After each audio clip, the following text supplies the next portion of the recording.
ରାଜ୍ୟରେ ଆହୁରି 2 ଦିନ ରହିବ କାଳବୈଶାଖୀ ପ୍ରଭାବ ଫଳରେ ଆଜି କେତେକ ଜିଲ୍ଲାରେ ବର୍ଷା ପୂର୍ବାନୁମାନ କରିଛି ପାଣିପାଗ ବିଭାଗ। ରାୟଗଡ଼ା, ସୋନପୁର, ବୌଦ୍ଧ ଓ ଦେବଗଡ଼କୁ ଛାଡ଼ିଦେଲେ ଅନ୍ୟ ସମସ୍ତ ଜିଲ୍ଲାକୁ ବର୍ଷା ପାଇଁ ଆଲର୍ଟ ଜାରି କରାଯାଇଛି।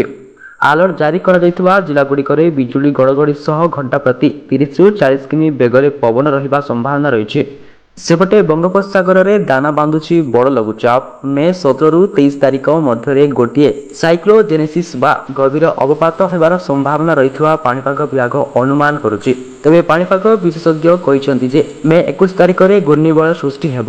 22ରେ ଲଘୁଚାପ ଓ ପରେ ଗଭୀର ଅବପାତରେ ପରିଣତ ହେବା ସ୍ୱାଭାବିକ ସମୟର ପ୍ରାୟ 3 ଦିନ ପୂର୍ବରୁ ଦକ୍ଷିଣ ପଶ୍ଚିମ ମୌସୁମୀ ବାୟୁ ଆଣ୍ଡାମାନକୁ ଆସିବ ବୋଲି ଅନୁମାନ କରିଛି ଭାରତୀୟ ପାଣିପାଗ ବିଭାଗ। ଏବେ ଆଣ୍ଡାମାନକୁ ପୂର୍ବ ଦିଗରୁ ଆସୁଥିବା ବାୟୁ ଦୁର୍ବଳ ହେଉଛି। ପଶ୍ଚିମ ବାହୁ ପ୍ରବାହ ବଢ଼ୁଛି, ଯାହା ମୌସୁମୀ ଆଗମନରେ ସହାୟକ ହେବ।